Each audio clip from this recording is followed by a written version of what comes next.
Welcome to Heritage Mississauga's Black Heritage Matters webinar series. This is the third of our four-part series during Black History Month. But before we start, we will begin with a land acknowledgement. We acknowledge that the land on which we meet today is part of the treaty lands and territory of the Mississaugas of the Credit. We recognize the importance of this land and pay our respects to the Anishinaabe and other First Nations, Métis, and Inuit people, past, present, and future. So welcome again to our Black Heritage Matters webinar series. This week's presentation is entitled Courageous Conversations, Connecting Black History to 2022, and featuring Order of Ontario recipient, Rosemary Sadlier.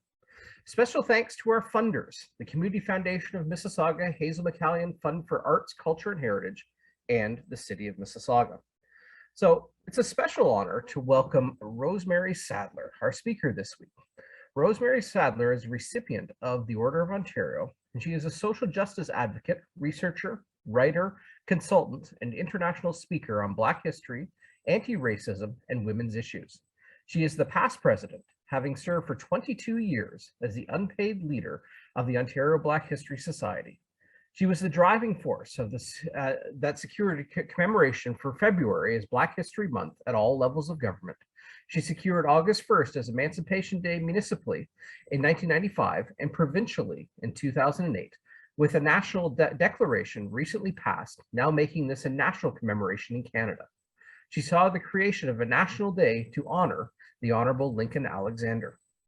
She has given deputations to the UN on race relations, to the federal and provincial governments, and on consultative work with the Royal Ontario Museum, the Ward Heritage Interpretive Group, the Binational Study of the Underground Railroad, and Heritage Conferences. As an educator, she has developed or contributed to Afro-Canadian curriculum, national exhibits, and publications. She was appointed a member of the College of Early Childhood Educators. She is an author.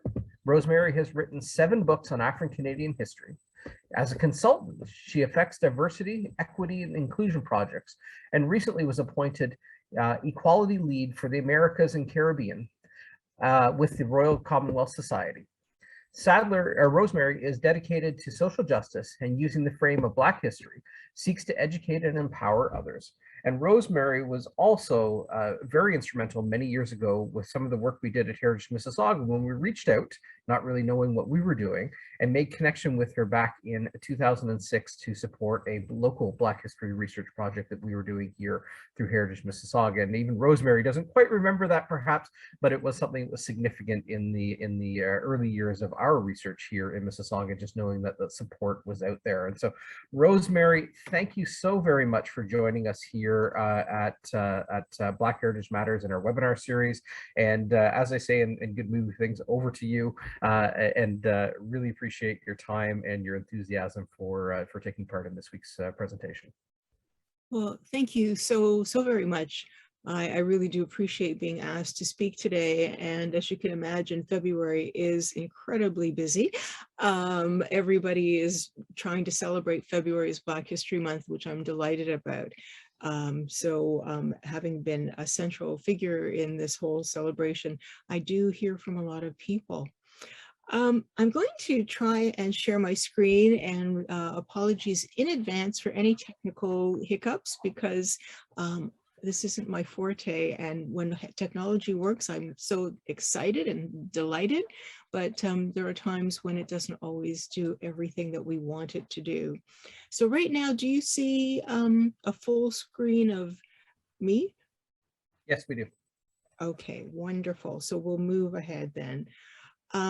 My pronouns are she and her, and there we go. So slavery and Black history in Canada. Why is it that we have a special month for people of African descent? Why is it important in 2021 through to 2022? And what is the understanding? Why is that the understanding of Black history important to us now? Now, of course, you've already given a land acknowledgement, and certainly we always should be doing that, making reference to the land that we find ourselves on. But we also, I think, need to acknowledge the African presence in this country. So I would like to acknowledge that this land was settled and supported very early by people of African descent, the first named being translator Matthew da Costa by 1604, and of the ongoing and seminal contribution made by him and those who preceded and followed in Canada's development.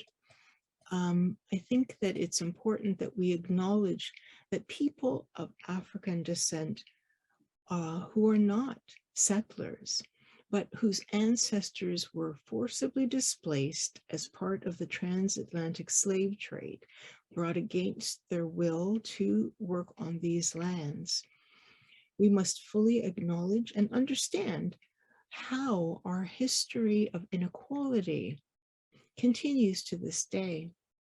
We must acknowledge that African Canadian history and African Canadians were integral to an integral part of shaping Canadian history and continue to do so.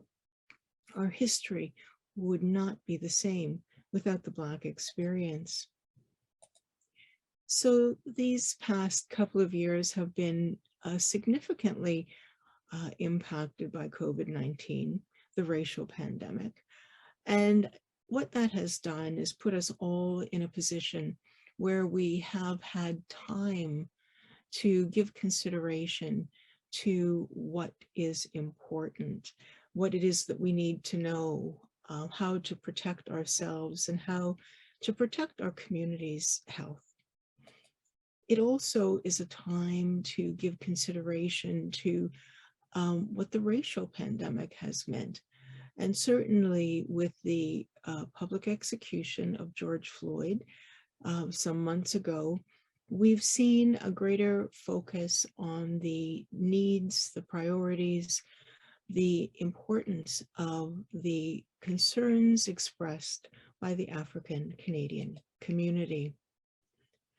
Now, I have, of course, a very particular reason for mentioning this. As a person who is a generational Canadian, as a person who has experienced growing up in this country, as a person who has served this country for a very long time, in particular through my efforts with the Ontario Black History Society, I bring, I think, a particular perspective. And that perspective is one that is aware that people of African descent have not been represented. They haven't been represented in general in society. They have not been represented in general in our curriculum. And they have not been represented in just so many different ways. And this is despite the success of some very few people in reality. When you consider that people of African descent have been in this country since the 1400s as coureurs de bois, in the 1500s, Africans are known to have found the cities of Detroit and Chicago. It's quite interesting that we still know so very little about their contribution to the development of this country. And the first named African, already mentioned, being Matthew da Costa, arriving in 1604. This is a long time for there to have been a Black contribution, and a very long time for that contribution to not have been reflected in our systems. Just one more piece on that. I am the person who helped to ensure that February as Black History Month was acknowledged. I did that not because I went in with a mandate necessarily to do so, but in becoming the president of the Ontario Black History Society in 1993, after having been on the board for a number of years, I was unaware that this was a commemoration we had to seek from the city of Toronto on an annual basis, and we had missed the deadline.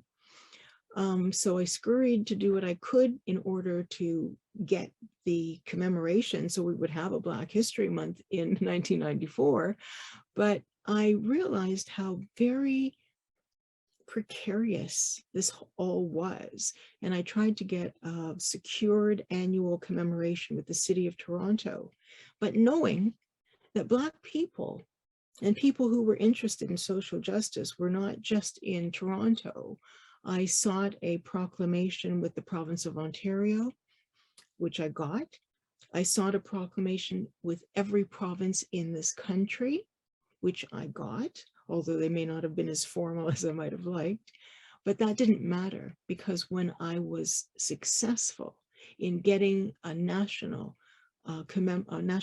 declaration of February as Black History Month, after years of building a community of interest through presentations, exhibits, curriculum development, and so forth, as part of the process of carrying on the mandate of this organization, I was delighted when the Honorable Jean Augustine, who was almost in Mississauga, she was representing Etobicoke Lakeshore at the time, I was able to get her to take it to the House of Commons. So effective February 1996, we have had Black History Month celebrated in this country.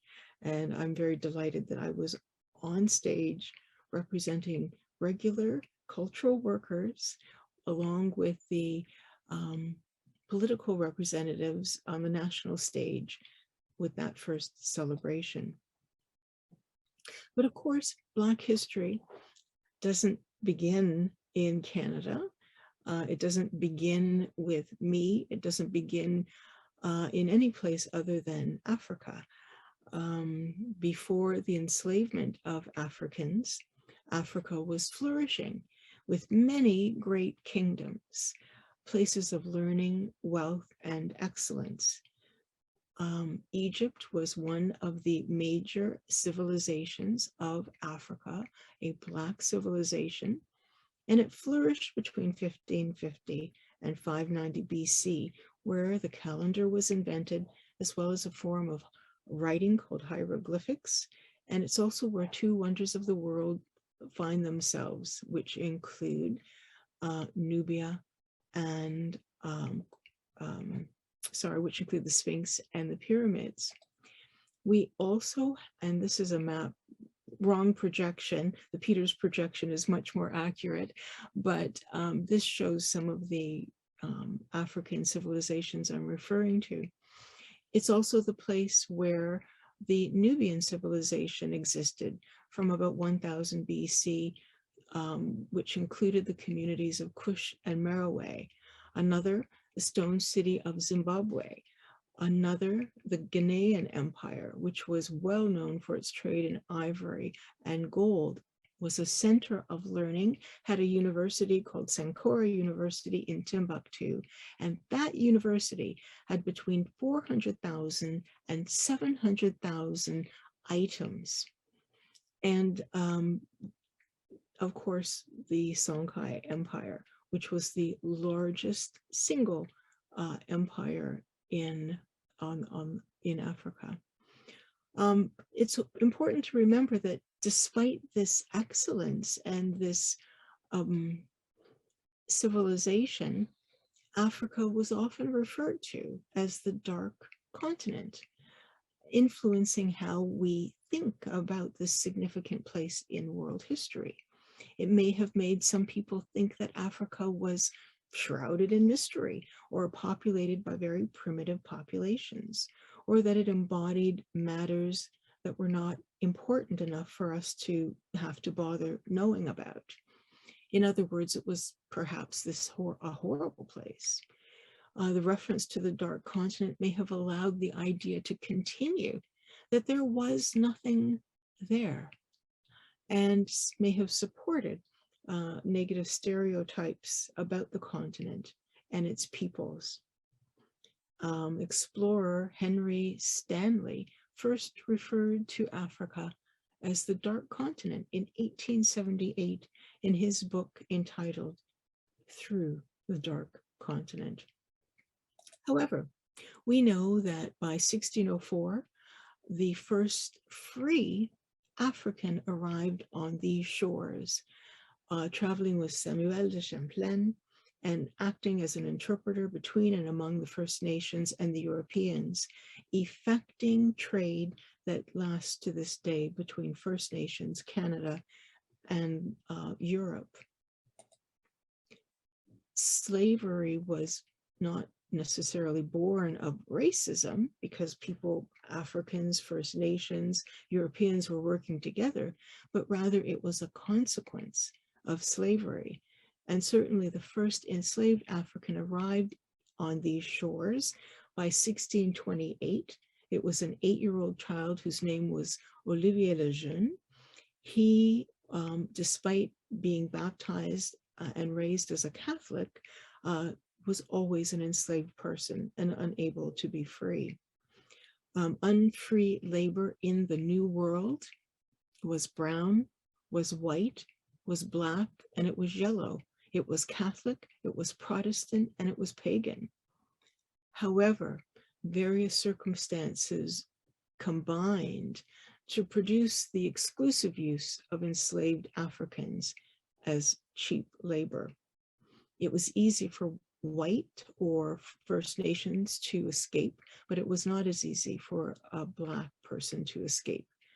And the Negro slave, the Black slave, was cheaper. So that's part of the reason that the enslavement of Africans took such a strong foothold. And of course, this is what slavery is from the capture of Africans, from the transportation of Africans, and from those who managed to survive the horrendous conditions on tightly packed slave ships from their labor once they made it to the New World. This is a map of the transatlantic slave trade. And I think that it's so critical to look at where these arrows lead. Significantly, people were captured from Africa, various countries in Africa, and they were transported directly to South America, directly to the Caribbean, and directly to the United States. They tended not to be brought directly to Canada, but they would come into Canada with their owners. They would come into Canada with people who were either in the United States or the Caribbean who chose to come into Canada. And that's how enslaved Africans arrived here.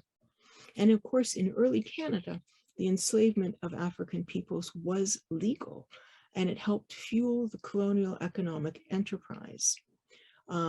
The buying, selling, and enslavement of Black people was practiced by European traders and colonists in New France in the early 1600s, and it lasted until it was abolished throughout British North America in 1834. Canada is further linked to the institution of slavery through its history of international trade. Products such as salted cod and timber were exchanged for slave-produced goods such as rum, molasses, sugar, and so forth. And of course, it was really expensive to try to maintain and house and feed enslaved Africans during our long winters. We didn't need to have the same kind of workforce because the fur trade was very predominant, and First Nations and Europeans were involved in that significantly.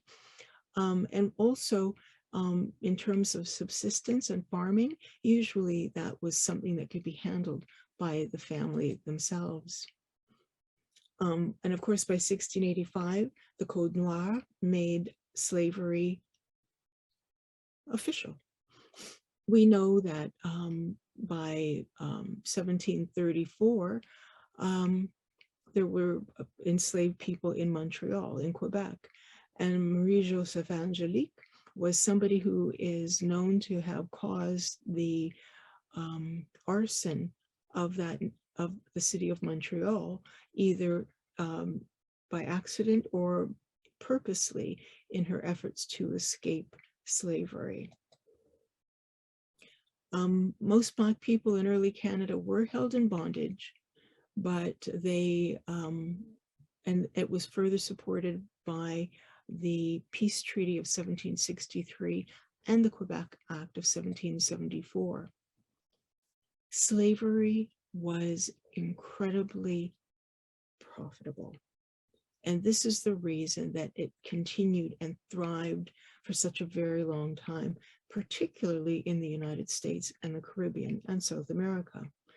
According to some sources, the production of sugar, tobacco, and cotton in particular resulted in perhaps a 1,700% profit margin.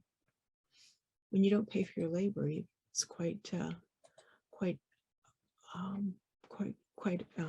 profitable.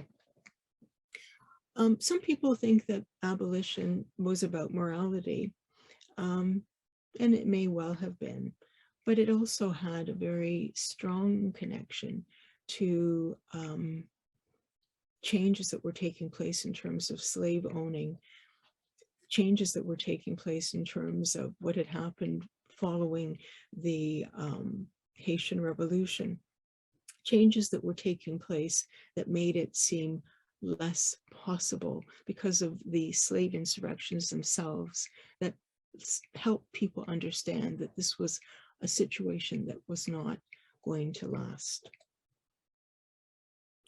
A slave market. By Lord Dunmore, during the American Revolutionary War, declared martial law in his colony and decreed that every person capable of bearing arms, including indentured servants, Negroes, or others, must report for duty. Immediately, there were 300 Black men who joined the Ethiopian regiment. In Ontario, then called Upper Canada, the last will and testaments of individuals were supported through the courts, allowing slave ownership for next of kin to be recognized. Without this guarantee, many slave-owning loyalists would have lost their remaining property, and at least 500 slaves arrived in Ontario with the loyalists, although most loyalists headed for the Maritime provinces. Black loyalists consisted of 10% of the total number of loyalists who came, and there were about 30,000 loyalists, 3,500 being African. They got the freedom, but the land that was allocated to them was poor. Some people have said the only thing they could grow was rocks. They couldn't sustain a family, especially in the Maritimes. So they were forced to abandon their land or squat on property for which they had no legal title, only to lose it once more formal land claims came about. More Black people arrived, particularly following Lord Dunmore's declaration, and essentially they were claiming freedom for having helped Britain, which controlled Ontario and what is now Ontario. They claimed their freedom, but they weren't really given equitable treatment. By 1790, the imperial statute effectively allowed settlers to bring enslaved people into Canada, but they only had to be fed and clothed. Any person that was born of enslaved parents became free at age 25, and anyone who released someone from bondage had to be sure that they could be financially independent. However, in Ontario, the poor treatment of slaves is evidenced by Chloe Cooley, despite there being an abolitionist as our first Lieutenant Governor of Ontario. In 1793, Simcoe was informed of a slave woman, Chloe Cooley, being bound and rowed across the Niagara River to be sold literally to be sold on the other side. He was really alarmed by this because it was his intention to try to end slavery, but he had slave-owning peers in government with him, including Peter Russell and William Jarvis, the executive secretary of the Executive Council. So it was compromise legislation that was passed, which shortened the period of enslavement at a time, by the time a slave was 25 years old, and halted the importation of slaves. It ended the length of time of servitude for European indentures, but it did not free Africans.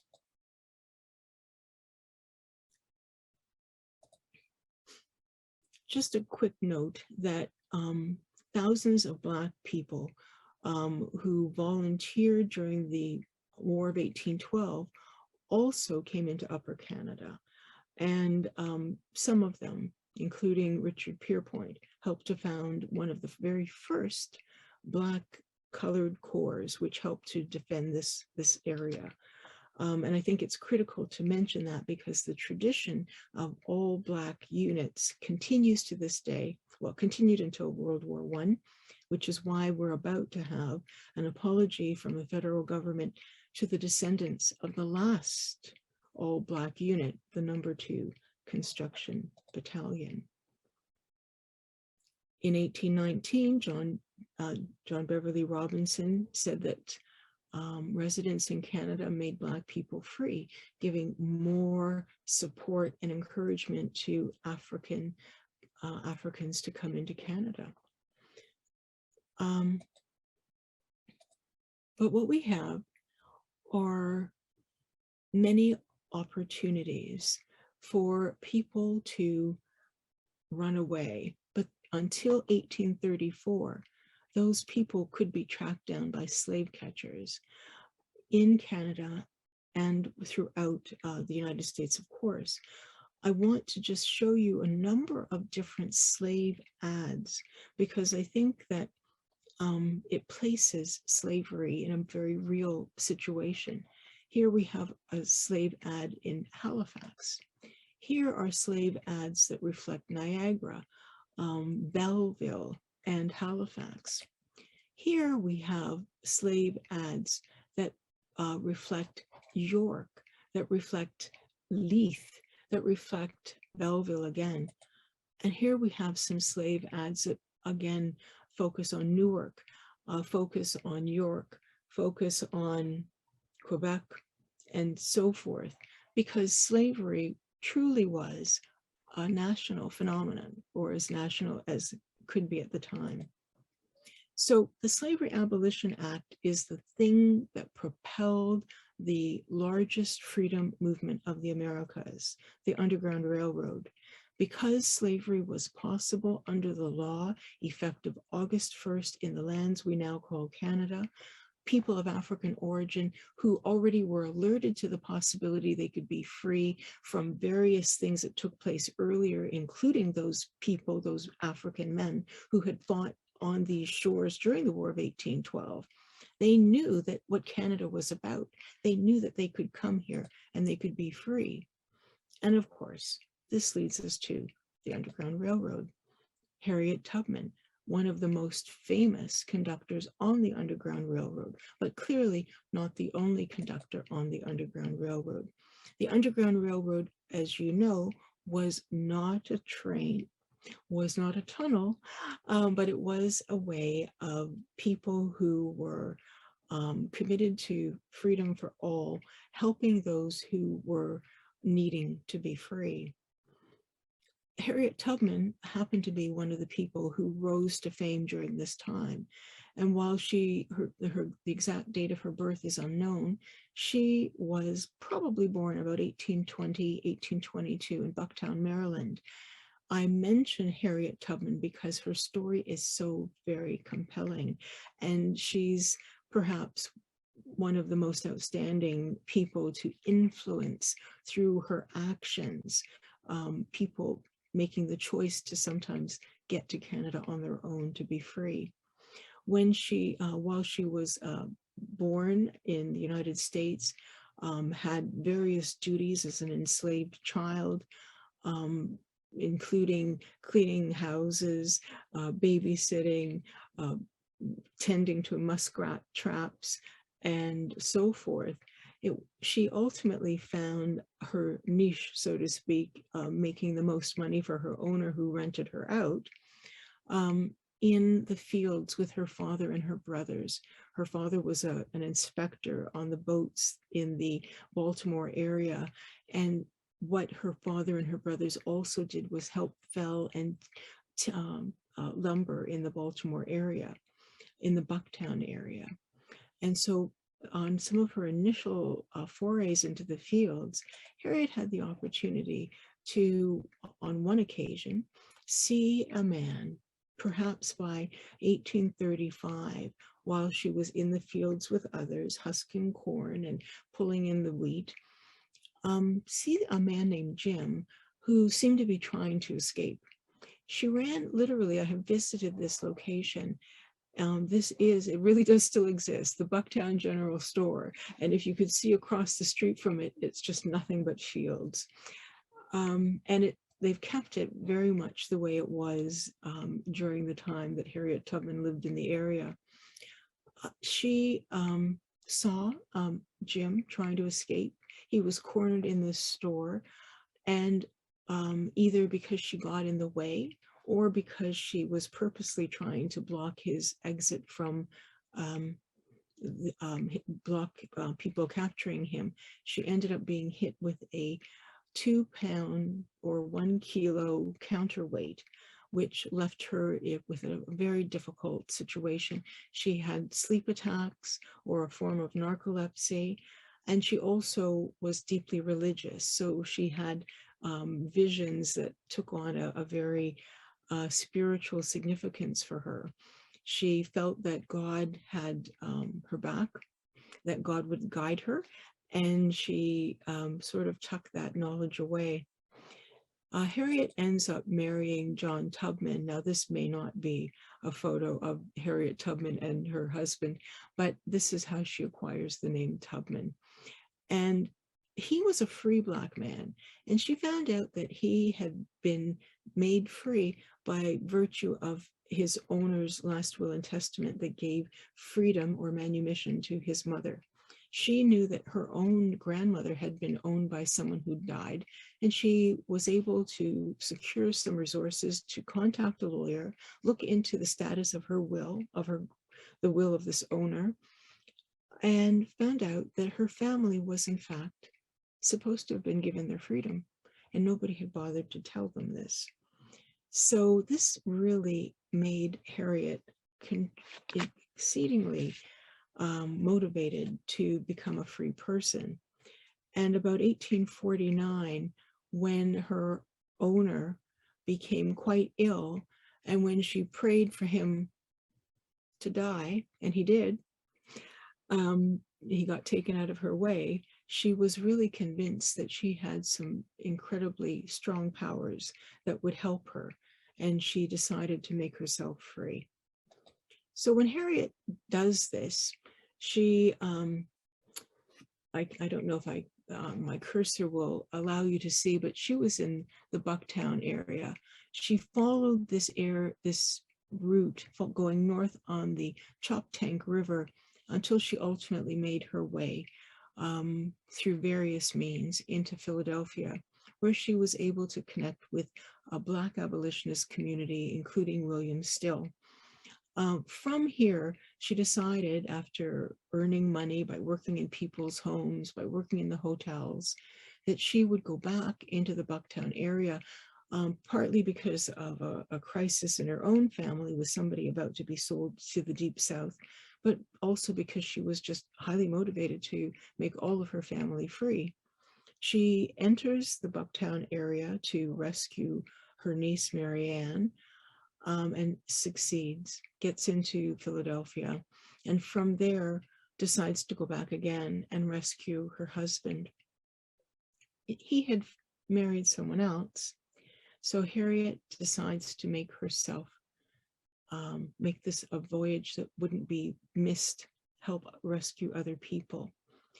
This is the beginning of Harriet Tubman essentially rescuing people, but she had to bring them not just into Philadelphia, now she had to bring them into Canada because of the passage of the Fugitive Slave Act, which basically penalized anyone who assisted a fugitive slave, and of course would return fugitive slaves to their owners or sell them in the Deep South. Where did Harriet Tubman go? She went into St. Catharines, Ontario. At that point in time, because of the passage of the Fugitive Slave Act, she had no choice but to come to Canada. And the Bethel Chapel, later known as Salem Chapel, BME, is where she worshipped, and it was across the street from where she lived. It had started out as an AME church, but became a BME church because of the concerns that people had about being mindful of any connection to the United States and wanting to avoid going into the United States while they were still a slaveholding society. You should know that this particular church was designated a National Historic Site by 1999, and that National Historic plaques for both the church and for Harriet Tubman, which I proposed, were erected later. So this is an incredibly well commemorated facility that you can visit right now. Just a quick thing here. We looked at some of the slave ads of earlier days, but this is a slave ad that was effected in 1851. And this was a warning to people who were on their way to Canada that they needed to be careful on their way to the north or to Canada, because there were agents who were traveling across the border in order to try to capture people.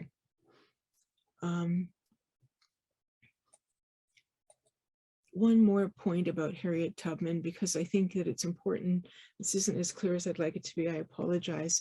But during the American Civil War, Harriet Tubman is the person who was able to plan and execute a military mission, the only woman in American military history and perhaps world military history to do so. And she was successfully able to rescue over 700 people. Now, I wanted to focus a little bit on Harriet Tubman, only because I think that it's important to talk about the connections between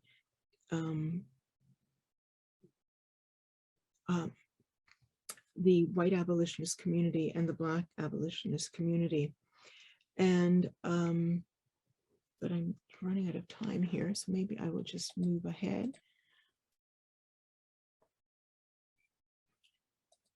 One of the things that Harriet Tubman was able to do, and that I was able during the time that I was doing research on Harriet Tubman, is that I was able to meet with descendants of Harriet Tubman and effect a reunion between descendants of Harriet Tubman on both sides of the border, her American and her Canadian descendants. And one of her American descendants, Marilee Wilkins, actually owned this shawl, which I had the opportunity to hold before it was donated to the National Museum of African American History and Culture in the States. Queen Victoria was so impressed with the exploits of Harriet Tubman, the person who may have led as many as 11 of her possible 19 rescue missions, beginning and ending from Canada, the person who was this military heroine by virtue of her planned raid in South Carolina, that she was given this particular shawl. She was also somebody who had worked with John Brown, and I will just read you a little bit about him. John Brown visited St. Catharines with John Logwin in April 1858. He arrived in Chatham in April 1858 to recruit men to end slavery and overthrow the American government.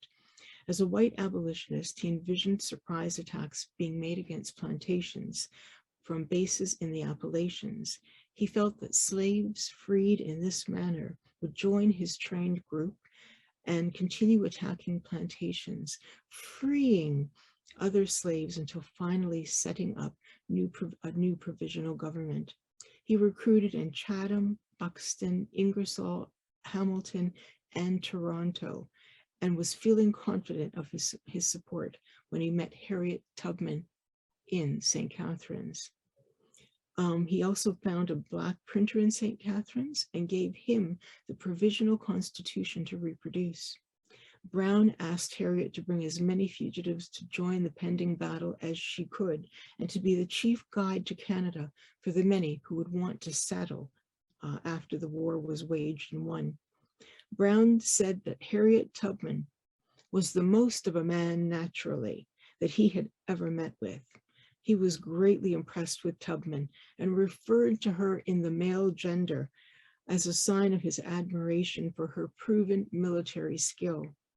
He advised his son by letter that General Tubman had hooked her whole team to his cause, and Harriet assured Brown of her support.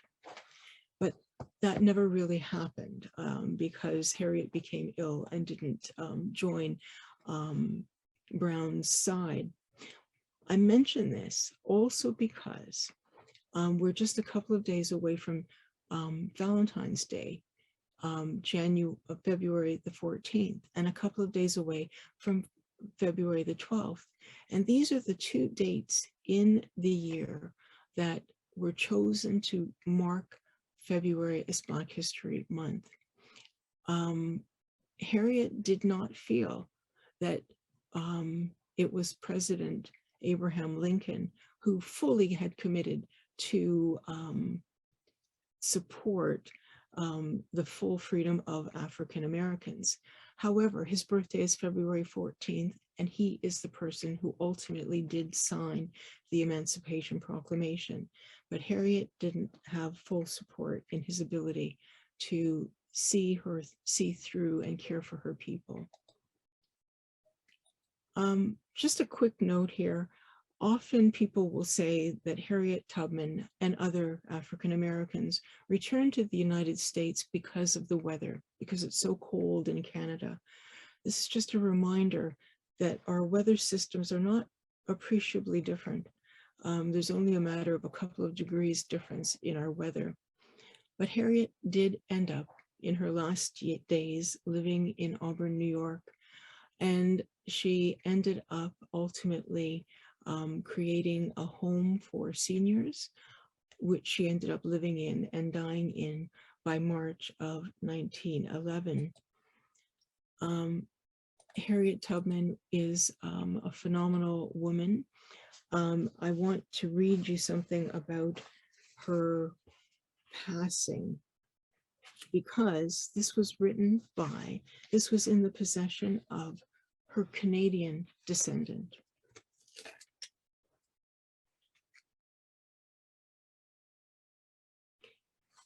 Harriet Tubman's dedication, commitment, and courage, her ability to keep on going no matter what the obstacles, and her genuine concern for others show her to be a woman who made a difference to Blacks, to abolitionists, to North American history. Her example compelled others to forge their own freedom train. The following priceless narrative was provided by a Canadian descendant of Harriet Tubman. It was kept safely among her family's personal collection, since it is the freedom story of her ancestors. If you map out the route, you will note that it was not as direct to the shortest entry point into Ontario from West Virginia, adding to the duration and the stress involved in the escape. It is possible that routes were blocked, or that freedom seekers needed to travel in the opposite direction to throw off suspicion that they were headed to Canada. You will note the strong motivation of the individuals to be together, to seek each other out, and to live in freedom, no matter the cost. So here we go. The Underground Railroad escape story of Lucy Canada, born June 10, 1813, in Stephen Street, as told by their daughter Henrietta Street, a Canadian Tubman connection. My mother was born in Parkersburg, West Virginia in 1813. Her father's name was Arian Kennedy, and her mother's name was Mila Canada. Mother had 2 brothers and 1 sister. Her name was Melinda. Brothers were William and George. Their owner's name was Barnes Beckwith, he being the son of an English gentleman by the name of Sir Jonathan Beckwith, broken down by sporting with horses, hounds, and cards. And the old man kept a lot of hounds at that time. Mother said that they were not treated like slaves, but she could not bear the thought of not belonging to herself, especially we three children. Our names were as follows: Henrietta Street, Ellen Elizabeth, and Andrew Clark. Clark was a favored young doctor of the young ladies. The lady was Miss Jane Beckwith, Miss Mary and Mandy and Penelope Beckwith, and two sons, Barnes and Albert. They were all very kind, but that did not suffice. Father belonged to another man, Billy Neal. I have heard him name 2 or 3 different ones, Jonas Lewis and Frank Keene. His home, that was father's home, was about 7 miles from mother's. His master was about to sell him when he ran away. Traveling under the name of Frank Hammond, fought his way out of the hands of the oppressor and fled to the land of freedom, landing in Canada at Windsor. Father left his masters about 6 weeks before mother, and 3 children followed him, her 2 brothers and a fellow servant named Nero Bansom. He being so white in complexion that he would venture out to seek aid while we lay in hiding, while he found friends until we arrived at Astobula. There we got on board a schooner and landed at Port Albino, settled in the neighborhood at Birdie. Then mother advertised for father, and he came at once. Her brother George came with her and saw her settled, but William went to Malden. In a short time, we were moved near St. Catharines on the farm of one Peter Smith. There they were converted and baptized by Elder Christian of Toronto and became members of the Zion Church in St. Catharines. And in time, they moved to Grand River with the intention of making a home there. And here they found the same God that had brought them from the land of bondage. This is from the personal collection of Betty Brown, a Canadian descendant of Harriet Tubman. I mention all of this because the reason that we are where we are today is because of the resilience of people who were able to survive the horrors of enslavement, the challenges of passages and transporting themselves and making themselves free and coming into Canada and building up communities from very little with really scant support. These were people that were incredibly resilient and had to face barriers that were there based on the color of their skin. The fact that they were known to have been descendants of enslaved Africans was almost like it was the prescription for how they should be treated forever. But they survived, they contributed, and they developed communities. This is a connection to St. Catharines, but there are Black communities, pockets of Black communities throughout Ontario, including Mississauga, including Oakville. And it's just a matter of us being mindful of those stories. The way we regarded people in the past tracks forward to the way we treat people in the future. And I think that for me, while time doesn't permit me to go into all of the ways that Black people have contributed to this country, I think that having a bit of a sense of this one story is an example of what people had to go through. And if Harriet Tubman was such a well-known person and is credited with bringing perhaps as many as 300 people to Canada, think of those people who kind of made it on their own and had absolutely no one around, no Reverend Hiram Wilson to offer support, nothing but their own hands, their own grit, and their own determination. The fact that we have Black Lives Matters today is because Black lives have not always mattered as much as they should. Thank you doesn't say it enough, Rosemary. How do people get in touch with you? Is there a way that you'd like to share for people looking to book you and talk to you about speaking engagements? Well, I'm on Twitter, I'm on LinkedIn, and I'm on Facebook. And you spell my name, and my email is my name, Rosemary, Rosemary .Sadlier, SADLIER @gmail.com. And this is my book on Harriet Tubman that I was trying to read from. I don't know if you can see it or not. It seems to work. Yep. So that's a great segue, because I was just in part of my thank you to you, I was going to list some of your books, and I have randomly taken them. So forgive me if I'm missing one that you want to bring up. But we have some of the books that you have authored: Leading the Way, Black Women in Canada. Nobody will get that one anymore, but that was my first book. Then you showed a picture. You showed the cover of the kids' book of Black Canadian history. A Canadian bestseller, still available on Amazon. And then I believe the one that you just showed up is Harriet Tubman, Freedom Seeker, Freedom Leader. With Dunmore Press, yeah. And then we had the Harriet Tubman and the Underground Railroad. That's not available any longer. Oh, that was for kids, yeah. We might be able to track them down. And Marianne Shad, publisher, editor, teacher, lawyer, and suffragette. Yes, and then this one, if you can see it, and you probably can't, is called Black History, Africa, the Caribbean, and the Americas. And it was just listed as one of the important books by the Writers Union of Nova Scotia for Black History Month. Yeah, Rosemary, I'm not even quite sure how to sum up and say thank you. I mean, I was looking when I was trying to find a contact for you and connect with you. I came across articles on CBC and others, and you know, one of them has a quote from the CBC article: "You're a remarkable woman. You believe in Blackness, believes in herself, and has done enormous amounts for the community." I haven't seen that one, but I'll have to send you the link then. And another one that attributes a quote to you, and I think this is it's an amazing kind of sum up, I think, to your talk about connecting history and making those links into the present and understanding our stories. And one needs traditional history to engender a common culture. One needs Black history to engender a clearer and more complete culture.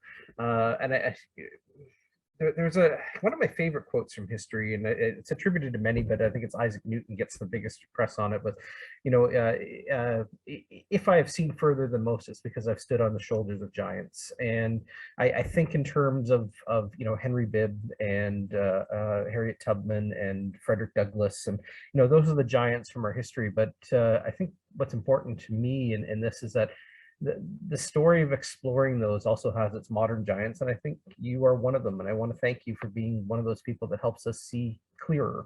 I don't know if we see clearly yet, but I think we can see a little clearer because of the work that you've done. And you know, I thank you for the resources that you've explored and shared with us, but your willingness to engage with us as well. I think that's part of, you know, our continuing effort to reach an audience with the story. And for us here in Mississauga, we try to connect to those stories here at home, as well as to the broader story. And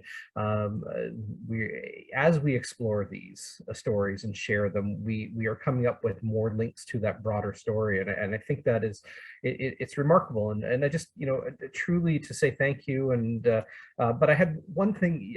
You have so many well-deserved recognitions. Like, I think that's a bad word to say. I know you're a recipient of the Queen's Jubilee Medal, and you know, here we are in the Queen's Platinum Jubilee year now. And but you're a Kentucky Colonel. I heard that. I've never talked to a Kentucky Colonel that I'm aware of. I'm truly a Kentucky Colonel, and I don't fry very good chicken. So I just have to say that it's not that kind of colonel. But here's what happened. Long story short, I nominated Harriet Tubman for National Historic Recognition. I've nominated many different people, places, and events for historic recognition locally, regionally, and nationally. Well, there was one in Toronto, and it was for Lucy and Thornton Blackburn. And very long story, they had been enslaved in Kentucky, made themselves free, ended up in Detroit, They had been secreted out of Detroit into Windsor and ultimately made their way into Toronto. And Carolyn Smarts Frost had done a lot of research on them, but I realized that the information was not out there. And I thought that one of the ways of really affirming her work and getting the information out there was to nominate them for National Historic Recognition. So I did that. And when she found out that I had done that, she was, I think, really appreciative. And she worked with her contacts in Kentucky, where the Blackburns had come from. And we had a binational commemoration. So we went to Kentucky first, and we had, I was surprise, I was made a Kentucky colonel, as was she. And, you know, the lovely ceremony, it was quite nice.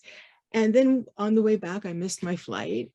So but we got to the commemoration in Toronto. I'm pointing again, like you can see.